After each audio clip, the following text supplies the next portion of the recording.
Boa noite.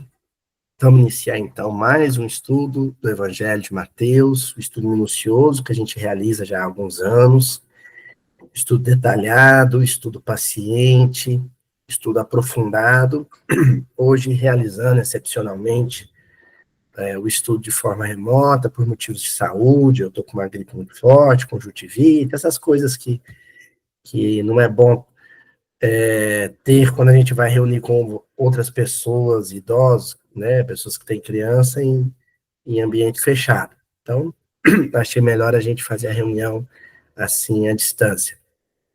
E vamos prosseguindo aí no nosso estudo da parábola do credor incompassivo, a parábola que está no capítulo 18 do Evangelho de Mateus, entre os versículos 23 e o versículo 35. Na semana passada, a gente viu o quanto uma promessa pode ser irresponsável, né? O nosso devedor da parábola, o primeiro devedor da parábola, ele promete pagar tudo de uma vez só no final do ano, à maneira do seu Madruga, devendo os aluguéis para o seu Barriga, mas era uma promessa da boca para fora, né? Porque a dívida dele com Deus não se paga. O máximo que a gente faz é alguns compromissos com base nas nossas possibilidades, que a gente cumpre, que a gente honra, sabendo que eles nunca pagarão a nossa dívida de gratidão com Deus. Nunca. Por isso é que nós continuaremos assumindo compromissos após compromissos e nunca encerraremos a nossa relação de devedor para com o credor de toda a vida, que é Deus, né? E hoje nós prosseguiremos com a resposta do grão-senhor a esse devedor irresponsável, né?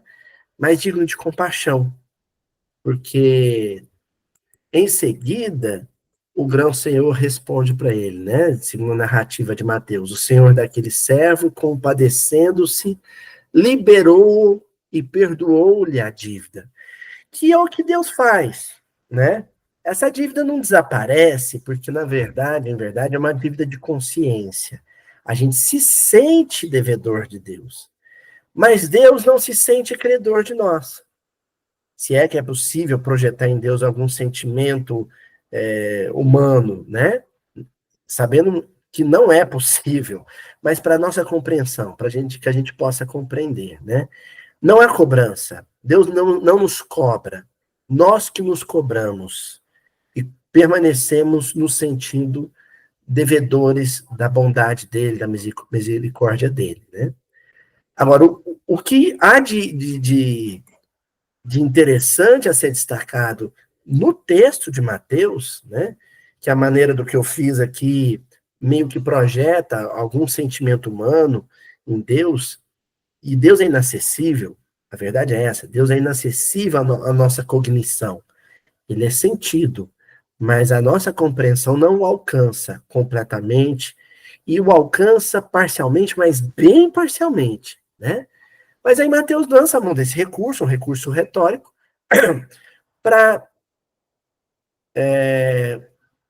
trazer a figura divina para a narrativa de Jesus, para a parábola de Jesus, destacando nessa figura, né, do grão-senhor, desse personagem que representa Deus, um sentimento que é muito nobre e que deveria nortear as nossas vidas humanas, que é a compaixão.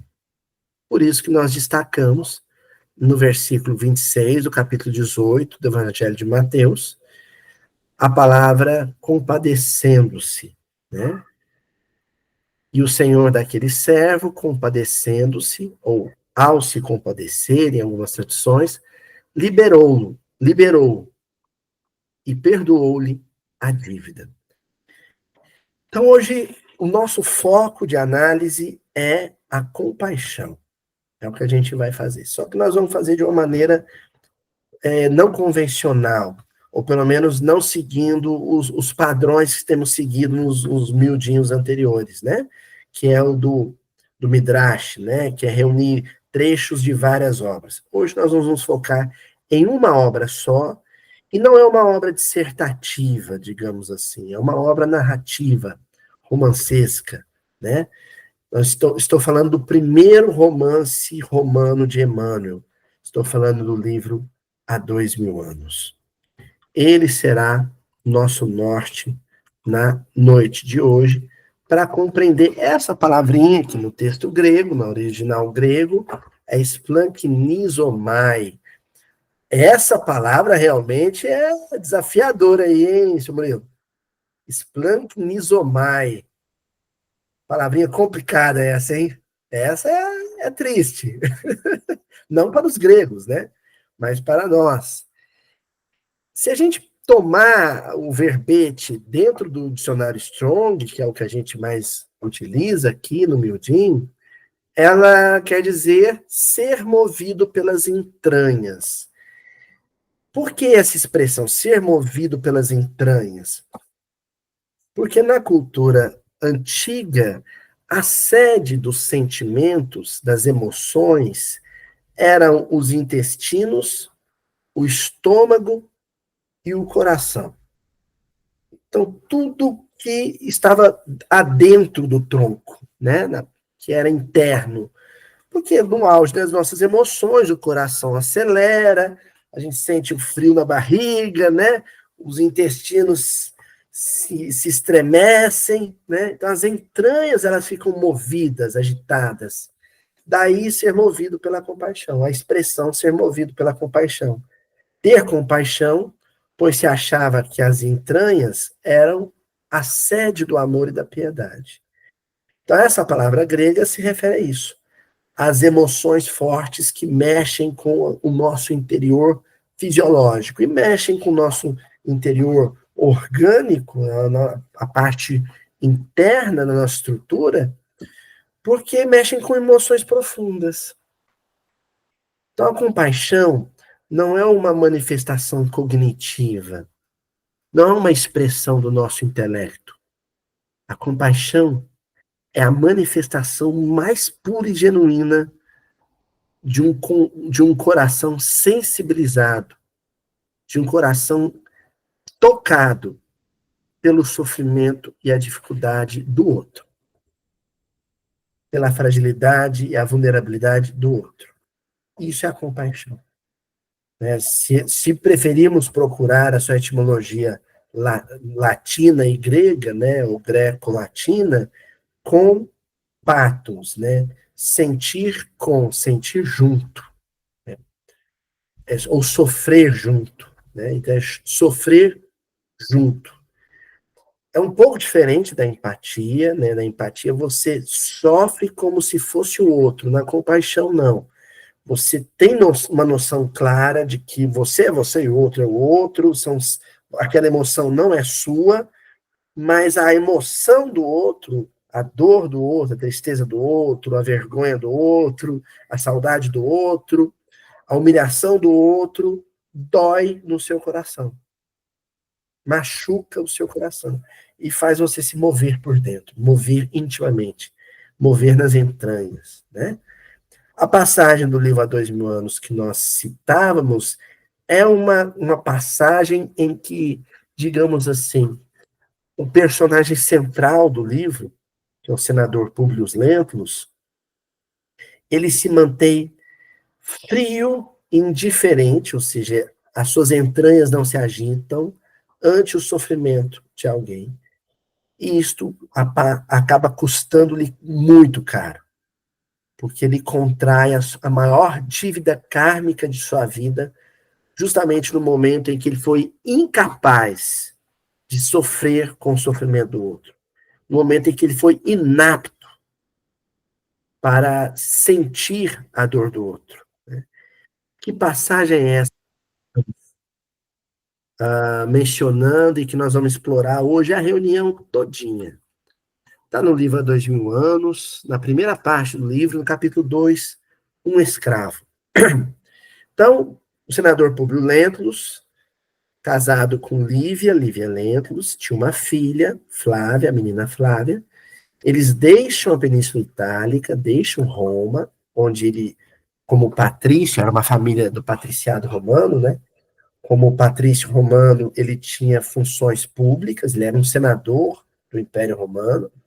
Ele deixa a Itália e segue para a Palestina, porque a menina tinha uma doença de pele, que não se curava, que a medicina romana não dava conta de curar, e ele parte para lá na promessa de que os bons ares da Palestina, né, diferente do clima romano, né, seriam favoráveis à cura da menina. Também a medicina hebraica, né, a medicina oriental, que tinha uma fama boa entre os romanos. Né?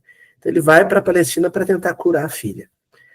Então, logo eles chegam à Palestina, acontece um evento, que é o que a gente vai estar analisando, estudando hoje. Que evento é esse? Né?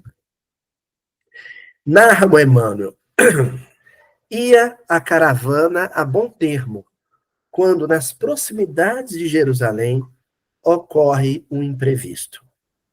Um corpo sibilante cortou o ar fino e claro, alojando-se no palanquim do senador, ouvindo-se ao mesmo tempo um grito estridente e lamentoso. Então, um corpo sibilante, né, um assovio, né, que era basicamente um projétil, uma pedra. Cortou o ar e alcançou a espécie de liteira do senador Públio Lentulus, onde se encontrava a esposa dele, a Lívia Lentulus. Né? E em seguida se escutou um grito.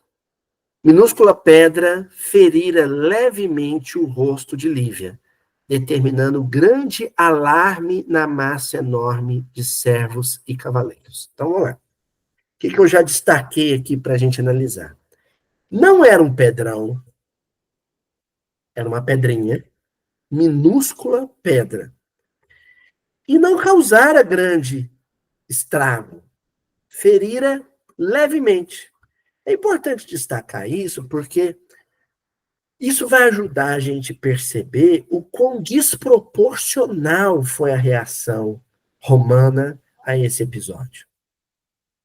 É isso que a gente tem que pôr em pauta para entender todas as questões que nós vamos levantar ao longo da noite de hoje. Reações desproporcionais. A crueldade é marcada pela reação desproporcional. Como assim? A falha foi desse tamanho, a reação à falha alheia foi desse tamanho.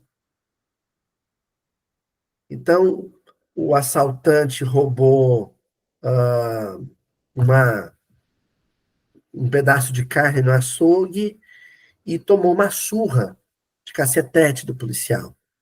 Né? Foi desproporcional. Isso a gente percebe no excesso de força do aparato policial brasileiro, a gente percebe isso nas reações militares, né, espalhadas pelo mundo e ao longo da história, isso a gente percebe na educação dos filhos, como muitas vezes a reação do pai a uma falha do filho é desproporcional, o grito, a agressão física, dentro do recinto doméstico, é desproporcional. É muito maior do que a falta cometida. Então, é importante destacar isso aqui. Uma pedrinha feriu levemente. Um arranhão. Esfolou um pouquinho a pele da Lívia Lentulus. E aí, os escravos e os cavaleiros, o séquito que acompanhava o senador, já reagiu com alarme. Por quê? Porque já conheciam o modus operandi do Império Romano, a chamada punição exemplar. Não importava o quão pequena, o quão diminuta fosse a falta do súdito ou fosse do colono, a reação tinha que ser exemplar. Ela tinha que ser desproporcional para servir de exemplo, para amedrontar, para espalhar o medo, para espalhar o terror. E as pessoas já sabiam disso. Por menor que fosse o erro, a reação seria sempre truculenta, muito violenta, desproporcional, porque ela tinha que servir de exemplo.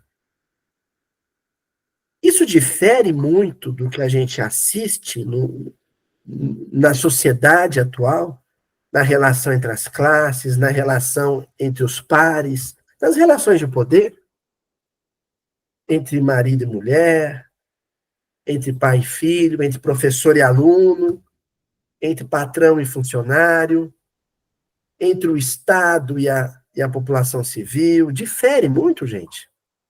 Pensem. Não. Nós repetimos ou reproduzimos a truculência de séculos passados. Tinha um professor meu da faculdade que ele falava, citava muito um texto, uma frase que é atribuída ao Mark Twain. Não sei se é do Mark Twain, não, mas a frase é boa, eu vou dizer aqui. Ele falava assim, a história, ela não se repete, mas ela rima. A história não se repete, mas ela rima. Os personagens são outros, o contexto histórico é outro, mas existem traços, características das experiências que nós temos no presente, hoje em dia, que se assemelham muito com eventos e circunstâncias de séculos passados, né? Assim como a sonoridade, a fonética no final de um verso lembra, se associa à fonética, à sonoridade do final de um verso anterior. A história não se repete, mas ela rima. E é por isso que nós vamos ter essa reação do senador Publio Lentulus. Entre os carros e os animais que pararam assustados, numerosos escravos rodeiam os senhores, buscando com precipitação inteirar-se do fato. Sulpício Tarquínios, num golpe de vista, dá largas ao galope da montada, buscando prender um jovem que se afastava receoso das margens do caminho. Sulpício Tarquínios, para quem leu há 2000 anos, ele é um militar romano, responsável por muitas atrocidades ao longo da narrativa do romance, né? E aqui não vai ser diferente. Ele, de pronto, era o responsável pela escolta do senador Publio Lentulus, ele parte a galope e consegue prender um jovenzinho que seria, então, o responsável por aquele ato terrorista terrível, né? Uma pedrinha na patrícia romana, né? Era um jovem, era um menino, né? Responsável por aquilo que tinha acontecido, que nem era um grande evento, não era um grande atentado terrorista, era uma pedrinha. Pois bem, e culpado ou não, foi um rapaz dos seus 18 anos apresentado aos viajantes para a punição necessária. Aqui a gente tem que entender o jogo retórico do narrador, né? O Emmanuel, ele tentando ajudar o leitor a entender a lógica do comportamento romano, a racionalidade romana, que é a racionalidade quem domina. Quem domina, vamos tentar entender a capacidade do dominador.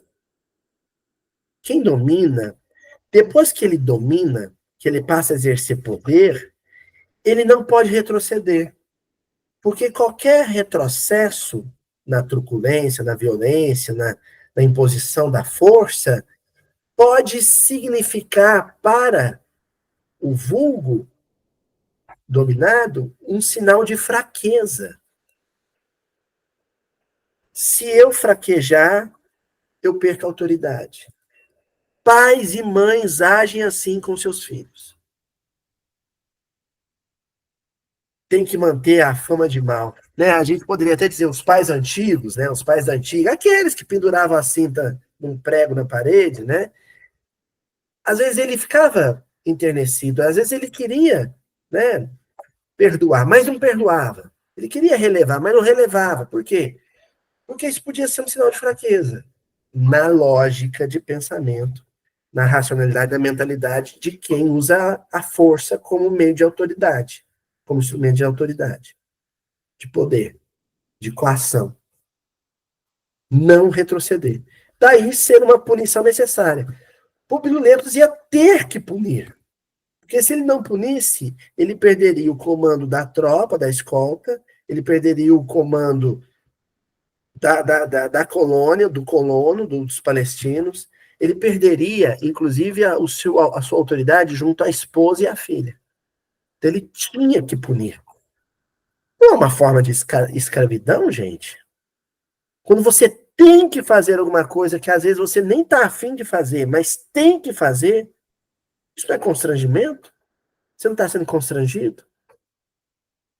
Então, o autoritário, o tirano, o déspota, o pai truculento, o político autoritário, o patrão, né, tirânico, eles são escravos da própria truculência, da própria violência, da própria agressividade.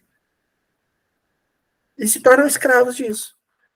Porque não usar essa violência, a seu ver, é dar provas de fraqueza. E se ele der prova de fraqueza, o outro assume o controle. E ele perde o controle. Entendeu? Continuando. Públio Lentulus, sopitando os seus melhores sentimentos de tolerância e generosidade, resolveu prestigiar a sua posição e autoridade aos olhos de quantos houvessem de lhe seguir a permanência naquele país estrangeiro. Sopitando, né, pondo para dormir, adormecendo, né? Então ele pôs para dormir, ele adormeceu os melhores sentimentos de tolerância e generosidade. Então não é que esses sentimentos não existiam nele, existiam. Mas existia alguma coisa que falava mais alto. Existia alguma coisa que prevalecia, que tinha ascendência sobre os seus impulsos de tolerância e generosidade, que era o senso de posição e de autoridade. Né? Tem um pensador francês do século XX que trabalhou muito com as relações de força e de poder, que foi o Michel Foucault.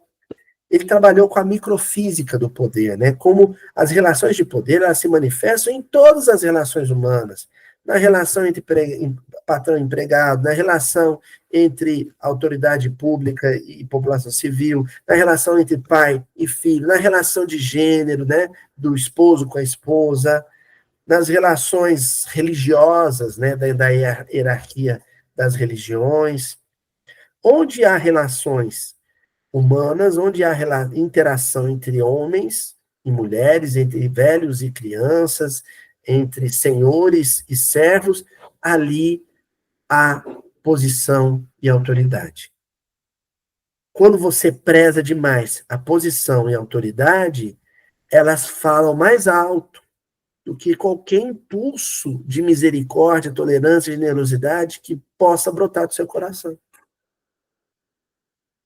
Você preza tanto, valoriza tanto, gosta tanto da posição que alcançou, você gosta tanto da autoridade que você consegue exercer com essa posição, que isso acaba ecoando mais alto que qualquer fagulha, qualquer faísca de generosidade e compaixão que você possa ter.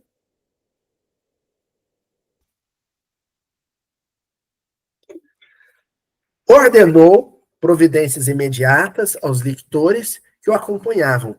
E ali mesmo, ante as claridades mordentes do sol a pino, e sob o olhar espantado de algumas dezenas de escravos e centuriões numerosos, determinou que vergastassem sem comiseração, sem dó, o rapaz pela sua leviandade. Então, é interessante a gente notar como ali existem os olhares de dezenas de escravos e centuriões numerosos, né?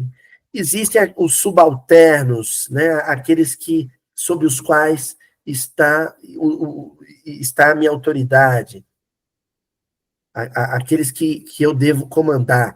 Eu preciso ser violento para que eles me respeitem. O professor grita com um aluno, dá um grito com um aluno, põe ele para fora, dá suspensão para ele manter o chamado domínio de sala. Quando um aluno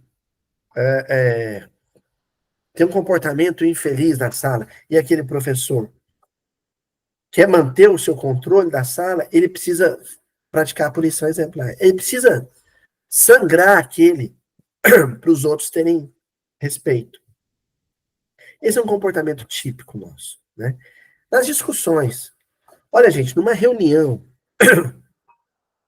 de direção de casa espírita, quando um dirigente é truculento, é autoritário, é grosseiro com um, na verdade, o que ele está dizendo para os demais é: pode vir quente que eu estou fervendo, né? Quem quiser tentar a sorte, essa vai ser a minha reação. É um recado tácito, silencioso, dado para todos. Você gritou com um, você fechou a cara para um, você falou alto com um, mas o recado está sendo para a galera, para quem está ali de plateia, de expectantes.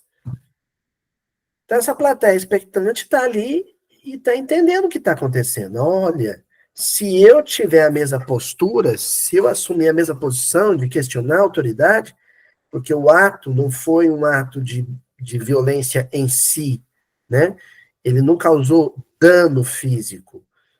A pedrada na Lívia é uma forma daquele jovem de 18 anos eu questiono a autoridade dos romanos. Eu questiono o direito que vocês têm de estar aqui nesse território. Esse questionamento precisa ser colocado em xeque. Esse questionamento precisa ter uma reação muito desproporcional, de modo que ninguém ouse questionar a mesma coisa. Entendeu? Prosseguindo, então. A cena era desagradável e dolorosa. É o horror, né? Isso é o terror. Quanto mais desagradável e dolorosa for a cena de violência, maior temor, maior medo o truculento, o violento, o bruto projeta sobre aquele que é tido como mais frágil, mais fraco.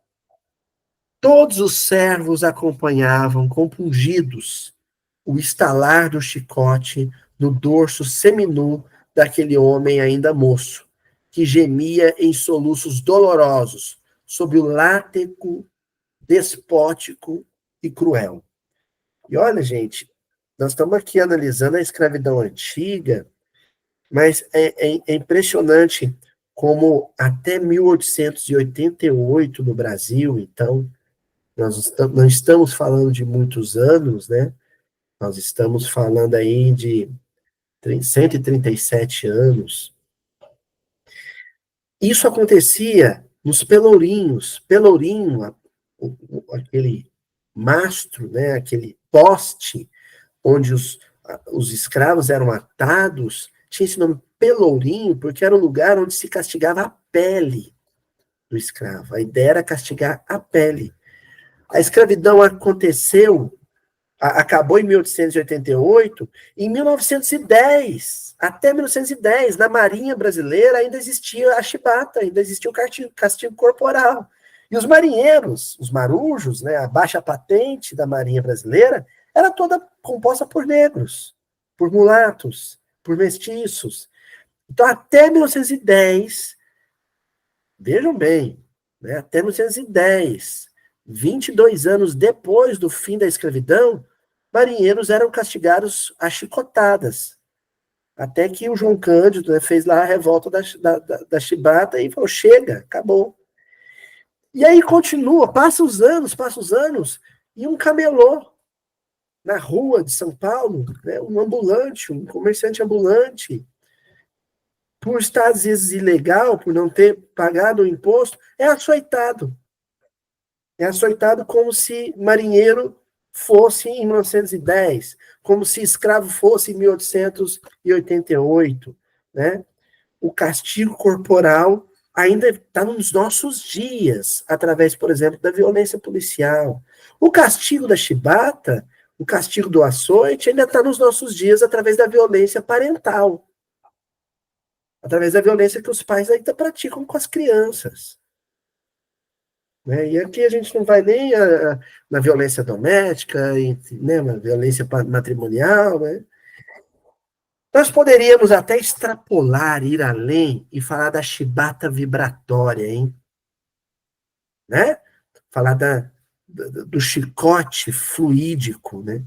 Aquele olhar né, que a gente lança sobre um adversário, sobre um coração que a gente detesta, que divide conosco o ambiente de trabalho, que divide conosco a casa espírita, e às vezes ele ousa nos questionar, ousa nos contestar, ousa pensar diferente, ter uma opinião contrária à nossa, e a gente pega e lança aquele olhar fulminante e não se dá conta que com aquele olhar eu estou projetando chibata vibratória sobre o psiquismo dele. Né? Às vezes a chibata é verbal, às vezes eu vou além do olhar, né? Às vezes eu falo mesmo, e falo coisas tão duras, né? Falo coisas tão cruéis para o outro, que chega no coração do outro como uma chibatada, como um açoite, né?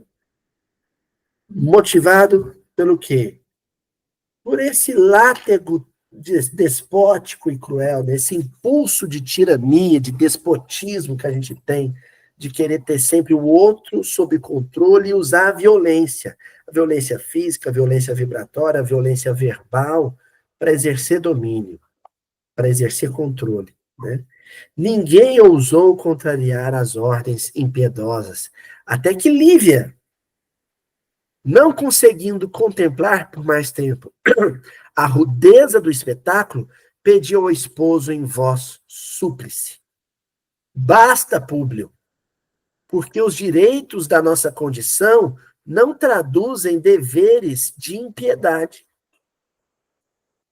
Olha onde a Lívia foi atacar. Ela teve a capacidade de compreender a motivação do marido. A motivação, o móvel por detrás da truculência do marido. O que ele queria fazer é reafirmar os seus direitos de condição, a sua posição social. É o que estava em jogo ali. Reafirmar a sua posição social, a sua posição de poder. E aí a Lívia fala assim, a sua posição social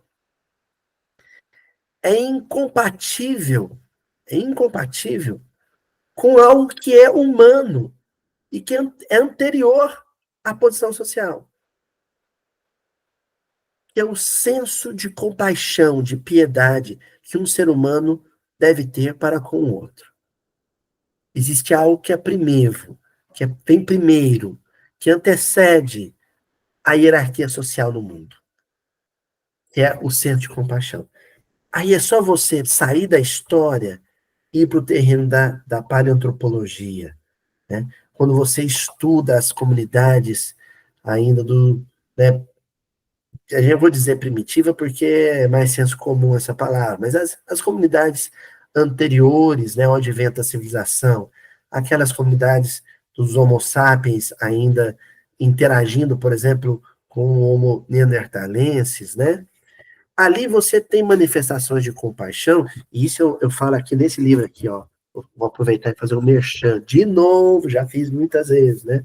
O Legado das Aldeias. Nesse livrinho aqui, na introdução desse livro, eu falo sobre como o impulso de compaixão e misericórdia é algo que estava presente nas primeiras aglomerações humanas, há 70 mil anos atrás, há 60 mil anos atrás. Ali você já tinha manifestações de compaixão e misericórdia, antes do homem estruturar as comunidades em hierarquias, em posições de poder. Então, a misericórdia é anterior a isso. E a Lívia está chamando o Públio Lentulus a essa realidade. Antes de você ser um patrício romano, você é um ser humano. E porque é um ser humano, você tem que ter o dever da piedade com o outro ser humano. O senador considerou, então, a sua severidade excessiva e rigorosa. Ele caiu em si. Porque a Lívia lançou mão da autoridade moral, né? A autoridade que só tem quem ama. Se outro que o odiasse, mandasse ele parar, ele ia sentir o ódio do outro, ia continuar odiando também. Quando alguém que o amava disse para, basta, ele sentiu o amor desse alguém. E aí o amor é o antídoto para o ódio. O amor neutraliza o ódio. O amor da Lívia neutralizou o ódio dele. Ordenou a suspensão do castigo doloroso, mas a uma pergunta de Sulpício, quanto ao novo destino do infeliz, falou em tom rude e irritado. E aí a gente dá pausa aqui, né? Porque as próximas palavras de Públio Lentulus selará o destino dele e da família pelas próximas décadas, eu diria pelos próximos séculos. A frase que Públio Lentulus dirá agora vai determinar os rumos dos acontecimentos na sua experiência familiar. Veja bem, então Deus não tem nada a ver com isso. Não é uma imposição divina. Os insucessos que virão depois não são fruto de uma determinação divina.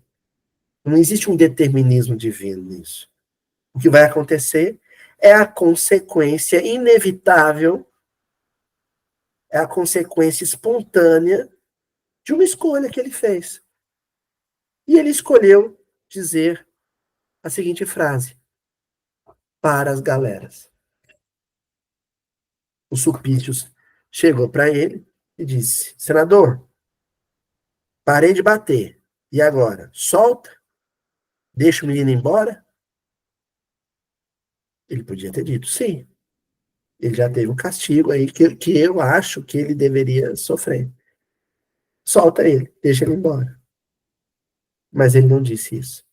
Ele decidiu, escolheu dizer outra coisa. De novo, porque ele não queria, perante pessoas que pertenciam a uma sociedade patriarcal, extremamente patriarcal, a própria palavra patrício vem de pater, pai. Ele não queria que as pessoas achassem que a mulher tinha autoridade sobre ele. Olha só. Se ele simplesmente liberasse o menino, ele estaria dizendo: na minha casa, quem tem autoridade é a mulher. Ele tinha que reafirmar agora o patriarcalismo romano. Então, eu vou parar, não porque ela mandou, eu vou parar porque eu resolvi parar, mas eu vou fazer pior para as galeras. O que eram as galeras? Eram navios romanos, alguns transportavam, faziam transporte de material militar, outros faziam transporte mercante mesmo, acabavam transportando também pessoas, mas eram movidos a remos. E esses remos eram manuseados por escravos acorrentados. Escravos que remavam dia e noite sem parar até a sua morte. À medida que eles iam morrendo, iam sendo jogados ao mar, né?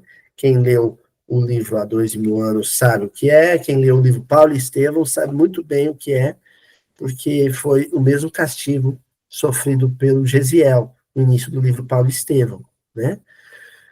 Então, o Emmanuel, o Públio Lentulus, ato falho, o Públio Lentulus acaba, então, de condenar aquele menino de 18 anos à prisão perpétua e o trabalho forçado.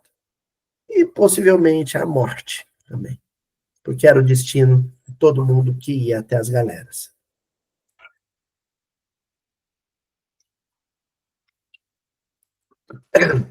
É por isso que tem essa reação aqui, ó. Os presentes estremeceram, porque as galeras significavam a morte ou a escravidão para sempre. Quer dizer, quando você condena nessa época alguém às galeras, é você dizendo: eu nunca vou te perdoar. Porque é a condenação perpétua. A condenação perpétua é você dizendo: não vai ter perdão para você. Você vai sofrer as consequências disso até morrer. É o que ele está dizendo. O desventurado amparava-se exânime nas mãos dos centuriões que o rodeavam. Porém, ao ouvir as 3 palavras para as galeras da sentença condenatória, deitou ao seu orgulhoso juiz, um olhar de ódio supremo e de supremo desprezo. Assim que Públio Lentulus teve a ação agiu dizendo para as galeras, houve a primeira reação das muitas que viriam. As muitas reações a este gesto, a essa decisão. A primeira reação espontânea a essa escolha de vida que Publio Lentulus fez foi receber os dardos vibratórios enviados pelo menino através de um olhar de ódio supremo. Vejam só. Publio Lentulus comprou esse bombardeio vibratório com uma frase. Com uma frase, ele comprou os torpedos energéticos que saíam do olhar do menino. No âmago de sua alma, coriscavam relâmpagos de vingança e de cólera. Olha, uma tempestade magnética de ódio por aquela figura. Um ódio que ele não precisava receber, né? Um ódio que ele podia ter escolhido não receber. Quer dizer, a própria posição romana, de patrício romano dele, já suscitava naquele menino ódio, porque era um dominador. Ele era um menino dominado. Depois vem o castigo pelas chibatadas. Aí vem outro ódio. Ninguém apanha dessa maneira sem sentir, pelo menos, né, antipatia pelo responsável. A não ser que seja um mártir do cristianismo, qualquer um de nós, pobres, né, pobres espíritos em evolução, sentiríamos muita raiva de quem batesse em nós. Mas aí vem um gesto extremo dele. E o gesto extremo do Públio repercute com um ódio extremo da vítima. Né? Da vítima vista como réu. Certo? Mas a caravana pôs-se novamente a caminho, entre o ruído dos carros pesados e o tilintar das armaduras ao movimento dos cavalos fogosos e irrequietos. Né? Parece que o Emmanuel, ele, nesse final de parágrafo, ele quer enfatizar o peso dos carros, as armaduras, os cavalos, né, enfurecidos, como a dizer, Roma era uma máquina de guerra. Quem espalha a guerra, quem semeia a guerra, vai colher o quê? Guerra. Quem semeia confronto, conflito, vai colher o quê? Confronto, conflito. Então, olha, o início da narrativa do livro há 2000 anos descreve a família Lentulus chegando com carros pesados e um aparato militar. Essa mesma família deixa Roma sob, sob o peso de uma rebelião israelita. E, inclusive, resultou na destruição completa de Jerusalém. Destruição ela profetizada por Jesus. Ah, Jerusalém, Jerusalém, em verdade vos digo que não restará pedra sobre pedra. Prosseguindo. E agora, gente, vem o desenrolar da história. O menino é preso, o menino é levado, né, para a masmorra, para em seguida embarcar na primeira galé ou galera que passasse ali no litoral palestino. Mas quando Publio Lentulus já estava acomodado em Jerusalém, ele é visitado pelo pai do menino. E a visita do pai do menino, ela traz muitos elementos para a nossa análise de hoje. Porque é a visita de um pai.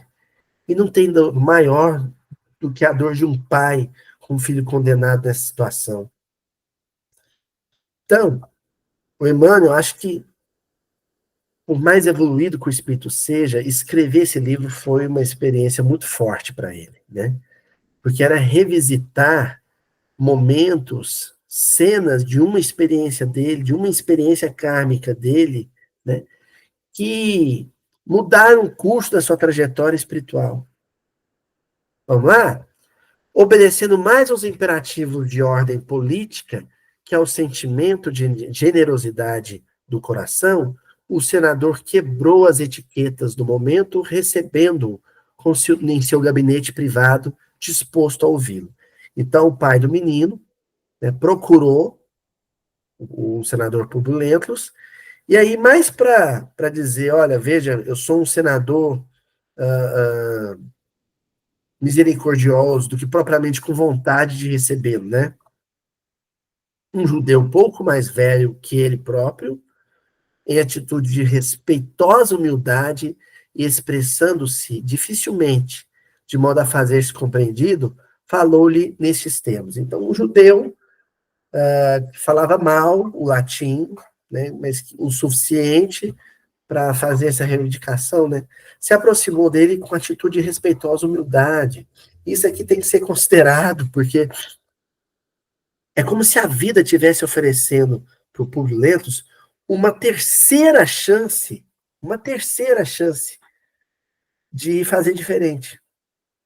A primeira chance foi quando a Lívia foi apedrejada. Ali, de cara, ele podia ter, né, o Sulpício podia ter trazido o menino e ele olhado e visto, não, mas um menino novo, ter dado, né, um sabão no menino, falado, olha, isso não se faz com ninguém, isso vai contra a sua religião, né, você acredita no judaísmo, não matar é um mandamento.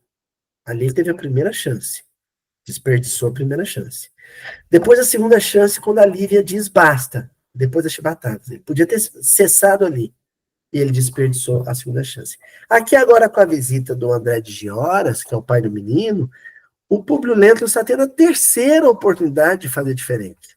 E vai desperdiçar a terceira oportunidade. Né?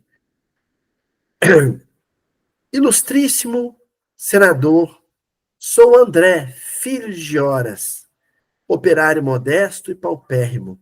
Não obstante numerosos membros de minha família terem atribuições importantes no templo e no exercício da lei. Ouso vir até vós, reclamando o meu filho Saul, preso há 3 dias, por vossa ordem, e remetido diretamente para o cativeiro perpétuo das galeras. Então, o pai surge ali, meio que como advogado do menino, mas também como pai, né? Porque ele vai dizer, olha, eu venho reclamar o meu filho. Então, nós tínhamos ali André de Horas, pai de Saúde de Horas, e ele estava ali humildemente dizendo, olha, eu vim aqui como pai, apelar para os sentimentos de um outro pai. Pensem, o Públio não saiu da Itália, viajou, atravessou o Mediterrâneo, chegou na Palestina, movido por um sentimento paterno, para tentar salvar a vida da filha, e agora não estava ali alguém pedindo em favor do seu filho, não era alguém movido também por um sentimento paternal? Enfim, essa passagem, gente, eu trouxe ela porque ela é uma expressão legítima da parábola do credor incompassível. Públio estava ali para pedir socorro ao filho, mas a filha, né? Clemência de Deus para com a filha, mas era incapaz de ser clemente com o filho do André de Gioras. Ele queria ter a dívida kármica da Flávia, da sua filha, perdoada, mas era capaz de perdoar a dívida penal do filho de André de Gioras para com ele. Publio Lentulus ali é o credor incompassivo. Vamos ver como que ele manifesta a sua incompaixão?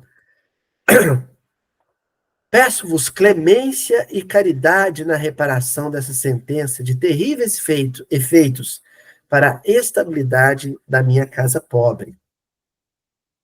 E aqui a gente tem que destacar essa questão da clemência e da caridade, porque são os sentimentos que deveriam brotar da intimidade do senador Publio Lentulus.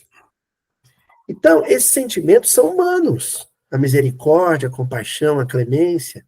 O André de Horas está dizendo, olha, eu sou judeu, você é romano. Mas existe alguma coisa que une todos os pais do mundo, que é a misericórdia pelo sofrimento de um outro pai. A solidariedade parental, digamos assim. Né? Aqui tem um pai sofrendo, e eu sei que você é um pai sofrendo. veio aqui, foi trazido pelo sofrimento do filho, da filha, e eu estou aqui, vim trazido até esse palácio, movido pelo sofrimento do meu filho. Então, eu apelo para esse sentimento de clemência e caridade. E olha o que ele acrescenta, gente. Saul é o meu primogênito, e nele deponho toda a minha esperança paternal. Não é que o primogênito era o filho mais amado na cultura hebraica ou judaica, não.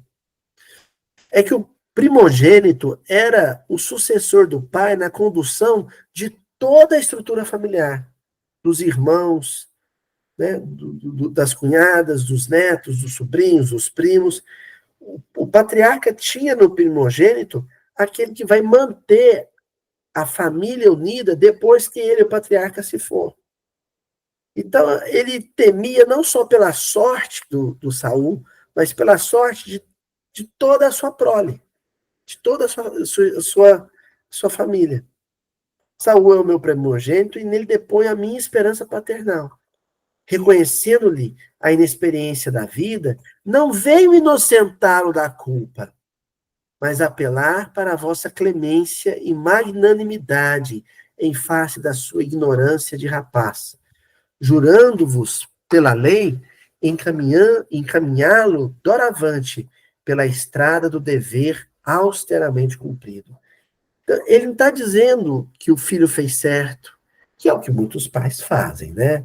Muitos pais, eles não apelam à misericórdia das vítimas de seus filhos. Não é isso. Porque você apela pela misericórdia quando você entende que o seu filho é digno de misericórdia. Ele cometeu um erro. Não é o que muitos pais fazem. Muitos pais dizem que os filhos não cometeram erro. Meu filho não errou. Isso é diferente. E adota uma postura de arrogância, né? Uma postura antipática. Não, meu filho não erra, né? Não é o que o André Diori está fazendo aqui. Ele está realmente pedindo misericórdia. Misericórdia, miserere cordis, né? A miséria do coração. Ó, meu filho, o coração do meu filho agiu mal e por isso o coração dele precisa, né, da sua clemência, da sua compaixão. E aí vem a postura do Públio, né, desperdiçando uma terceira oportunidade de agir com misericórdia. Públio recordou a necessidade de fazer sentir a autoridade da sua posição. Olha que como Emmanuel praticamente repete a frase anterior, né?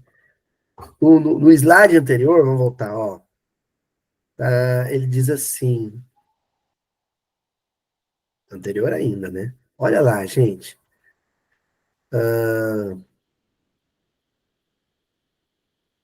Antes ainda. Vocês vão ver que é praticamente a mesma frase que ele vai dizer, né? Aqui, achei. Olha só, gente. Resolveu prestigiar a sua posição e autoridade, né? E antes vem dito assim, para a punição necessária. E aí depois, um trecho lá na frente, ele vai dizer, né? Fazer sentir a autoridade de sua posição, né? Público recordou a necessidade de fazer sentir a autoridade de sua posição. Então, manter a sua autoridade usando a sua posição através da violência, da força bruta, é para ele uma necessidade. Porque se ele fizer diferente, na visão dele, na perspectiva dele, no ponto de vista dele, é um sinal de fraqueza, é uma manifestação de fraqueza. Então, vamos buscar na memória todas as vezes que a gente foi rude, bruto, truculento, violento, em que a gente teve uma reação desproporcional à falha do outro. Vamos visitar essas cenas, né? Fazer um esforço consciencial, revisitar essas cenas e vamos nos ousar perguntar o seguinte: naquela ocasião em que eu tive aquela reação desproporcional com o erro do outro, eu estava fazendo isso porque eu realmente achava que a punição era necessária para a corrigenda, para corrigir um erro, ou a minha noção de necessidade era a manutenção do meu prestígio e o meu poder junto aos demais. Eu fui movido por uma sede de poder ou por um senso de justiça? O que me motivou? Olha só como é que ele vai reagir ou responder à solicitação daquele pai. Como ousa discutir minhas determinações quando guardo a consciência de haver praticado a justiça? E aí cai no que a gente acabou de dizer. Que noção de justiça é essa? Hoje, existem camadas da estrutura social nossa, né? Em outros países é diferente, nós vamos falar do Brasil, mas tem uma noção de justiça muito parecida com essa do Publio Lentulus. Justiça para ele é punir com severidade desproporcional qualquer manifestação de questionamento ou de ameaça à paz, à felicidade e ao bem-estar de uma classe, o patriciado. Muitas pessoas, membros da elite social brasileira, membros das camadas médias, da classe média brasileira, que a noção de justiça dela é justamente essa. Justiça é punir exemplarmente qualquer membro das classes subalternas que ousem ameaçar o conforto, o bem-estar, a saúde, a integridade dos membros da nossa classe social. Eu fui com a Juliana, nós fomos ter um jantar, né, comemorativo dos 15 anos de namoro, né, nesse último sábado, né. Ela vai fazer aniversário agora, no dia 18, né. Quando passar o vídeo, vai ter passado o aniversário da Juju, viu, gente? E aí eu pedi ela para namorar no dia do aniversário dela.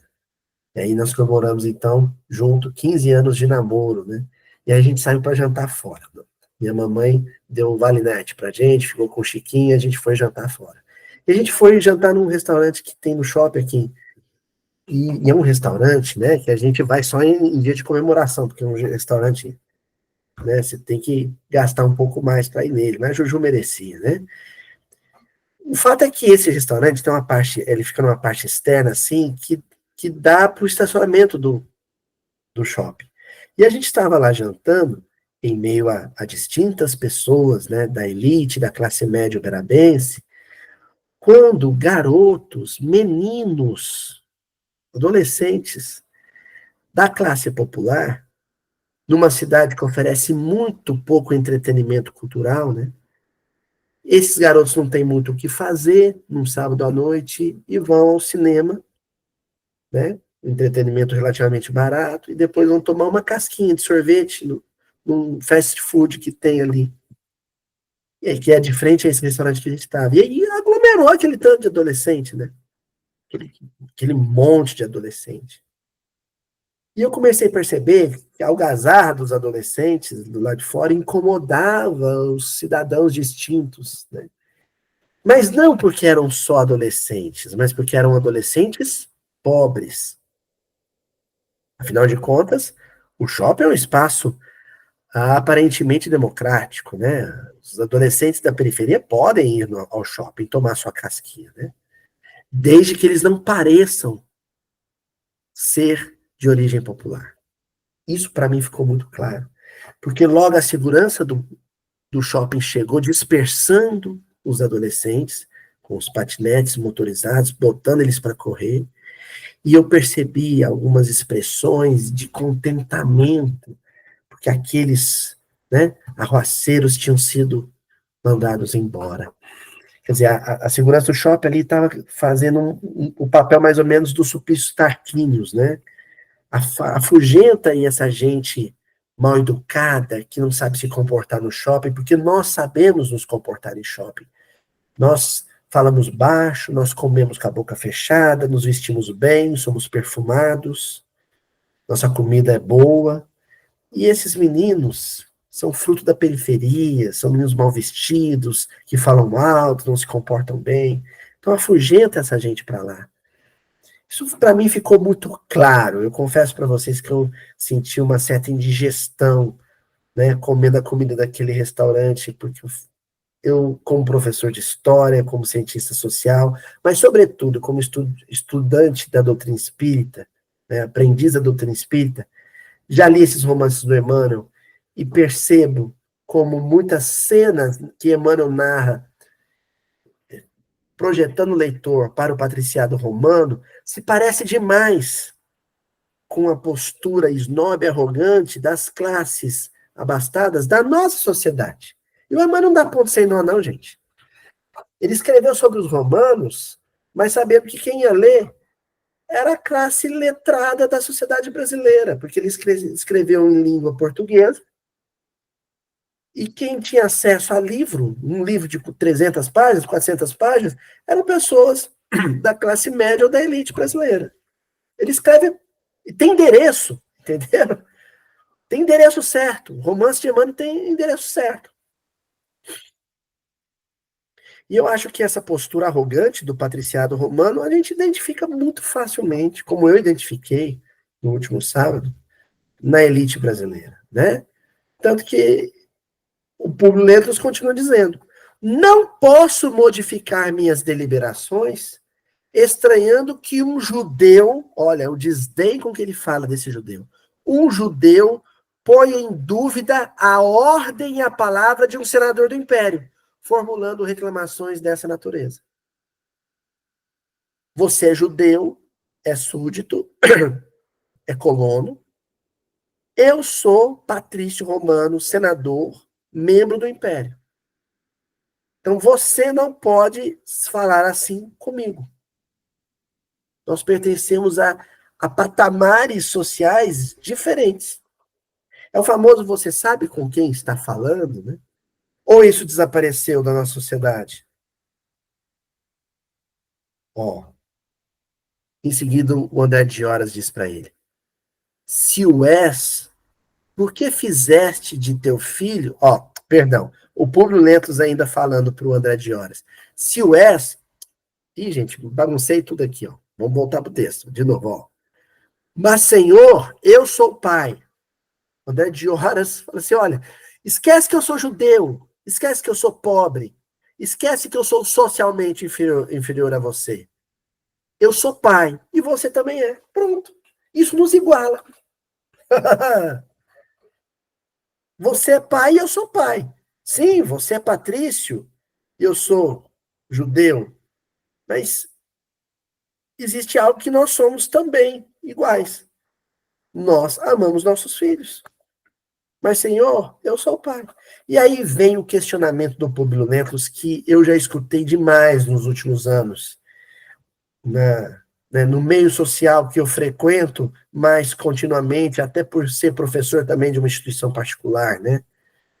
Se o és, por que fizeste de teu filho um vagabundo e um inútil? Se você é pai, por que você não educou seu filho como educa a minha filha? Isso a gente escuta demais, né? O pai de um adolescente de classe média, o pai de um adolescente de classe rica, quer que a polícia desse pancada no adolescente delinquente de classe pobre. E aí, quando o pai ou a mãe pobre desse adolescente pobre chora porque ele apanhou da polícia, o pai da classe rica e da classe média diz assim: por que ela não educou ele direito, como eu educo os meus? Por que ela não ensinou valores para ele, como eu ensino para os meus? É uma maneira de dizer: a lágrima dessa mãe ou desse pai não me sensibiliza. E aí o Públio responde, o André de Horas responde para o Públio: não posso compreender os motivos que levaram o meu pobre Saul a comprometer-se dessa maneira, mas juro-vos que ele é o braço forte dos meus trabalhos de cada dia. Ele agiu errado com o Senhor. E eu nem faço ideia do que motivou ele a agir assim. Mas uma coisa é certa: como filho, como irmão dos irmãos dele, ele é ótimo. Ele é bom, ele é trabalhador.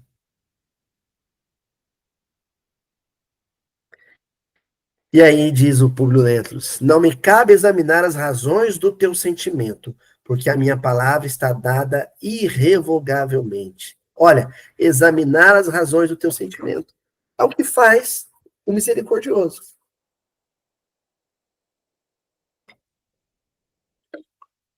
Se ele tivesse examinado as razões do sentimento que levou Saul a atacar uma pedrinha na mulher dele, talvez ele tivesse pensado muito antes de dar a primeira punição. Era um sentimento de indignação, de revolta contra a opressão romana, contra a presença estrangeira ali. E agora ele é chamado de novo a examinar as razões do sentimento daquele pai e se mostra inapto, incapaz de fazer isso. Esse é o exercício que a passagem inteira que nós estamos estudando nos convida a fazer, gente. Quem não consegue examinar as razões do sentimento alheio vai ser o credor incompassivo. Porque só tem compaixão quem é capaz de examinar as razões do sentimento alheio. Certo? E agora vem a resposta do pai, que vai selar o destino de Públio Lentulus. André de Vioras mirou Públio Lentulus de alto a baixo, ferido na sua emotividade de pai e no seu sentimento de homem, esfuziando de dor e de cólera reprimida. Olha, ferido na sua emotividade de pai e no seu sentimento de homem. Ele se sentiu humilhado como pai, porque ele estava ali como pai, e se sentiu humilhado como homem, como membro de uma sociedade, trabalhador que contribuía para o bem daquela sociedade. Tudo porque Públio Lentulus foi capaz de examinar esses sentimentos. Esses dias eu escutei alguém falando a respeito do trabalhador senegalês que foi brutalmente assassinado nas ruas de São Paulo, né, recentemente, o homem que estava trabalhando. Né, e aí eu ouvi alguém dizer assim, por que ele não ficou no país dele? O que ele estava fazendo aqui? Eu ouvi alguém dizer isso. Se ele tivesse no país dele, não tinha acontecido isso. É incapaz de examinar os sentimentos do outro, de ver as razões do outro, as motivações do outro. Senador, eu desci da minha dignidade para implorar vossa compaixão. Olha, o estudo de hoje, o estudo de toda a parábola, hein? Senador, eu desci da minha dignidade para implorar vossa compaixão, mas aceito a vossa recusa ignominiosa. O André de Horas é aquele que foi pedir a dívida de 100 denários e escutou não de alguém que devia 10.000 talentos. E aí vem a reação dele. Acabais de comprar com a dureza do coração um inimigo eterno e implacável. Plantastes agora uma árvore de espinhos, cujo fruto um dia amargará sem remédio o vosso coração duro e insensível. Porque a minha vingança pode tardar, mas como a vossa alma inflexível e fria, ela será também indefectível e tenebrosa. André de Gioras se torna um zelote, o líder no movimento zelote. Ele encabeça a rebelião que culminará na destruição de Jerusalém, aprisiona muitos patrícios romanos e entre esses patrícios romanos está Publio Lentulus. E aí, durante a prisão, o sequestro do senador Publio Lentulus, Públio Lentulus acaba sendo ferido pelo próprio filho sem o saber. Por quê? O André de Gioras rapta, sequestra o filho do Públio Lentulus, para que o Públio tivesse a mesma dor de um filho sequestrado, o cria como judeu, o treina como zelote, e aí esse menino, sem saber que o senador era pai biológico dele, né? Ele é criado ainda desde bebê nas mãos dos zelotes, né? E o menino cega os olhos do senador Públio Lentulus, né?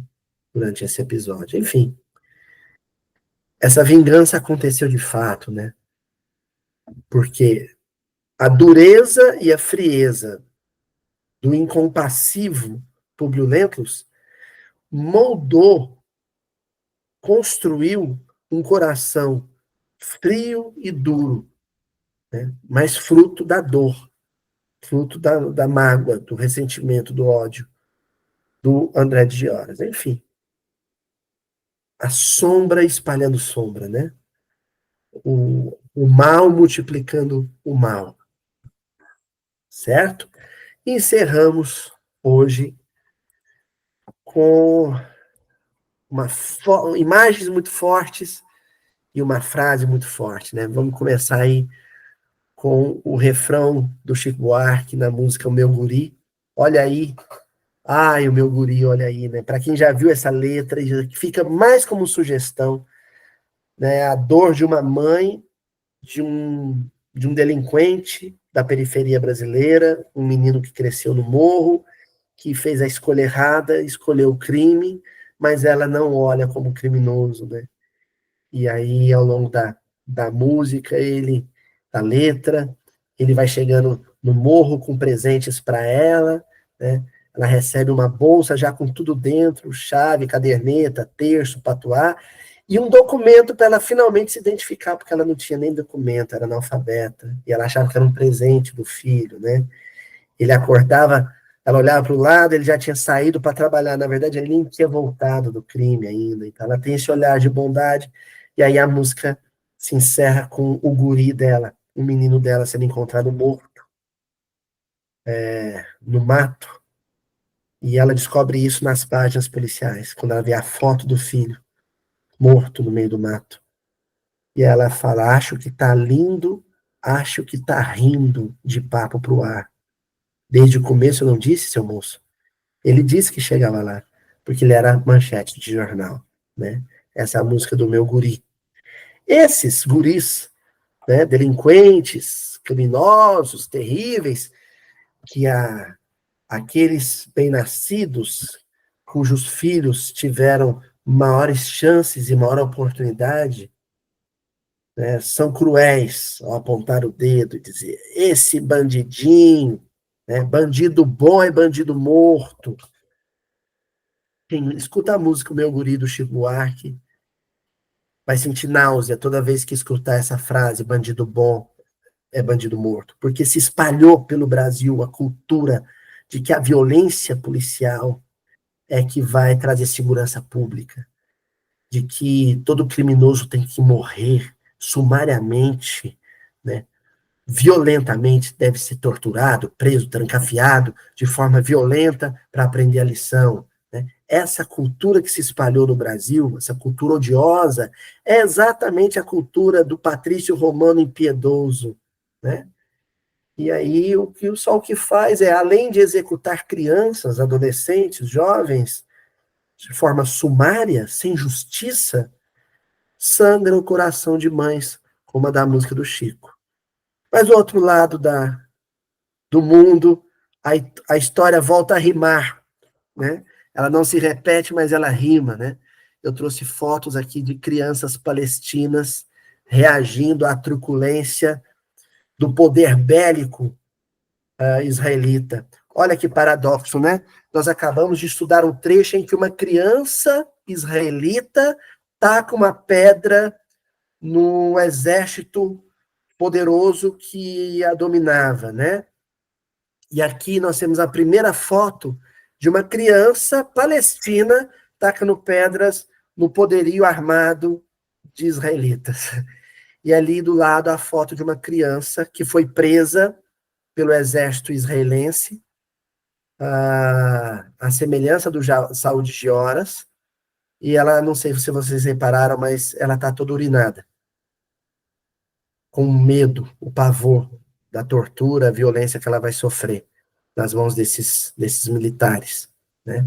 A gente termina com essas imagens fortes, justamente para a gente ver como a nossa incompassividade, como a nossa dureza, a nossa frieza ante o erro, o crime, a queda do nosso irmão, pode gerar situações como essa que a gente está vendo na foto, pode gerar situações como essas que a gente vê nas páginas policiais, e pode gerar situações como o que a gente estudou hoje no livro há 2000 anos. Né? A compaixão que o grão-senhor teve para com o primeiro credor é o caminho para a redenção de toda a humanidade, gente.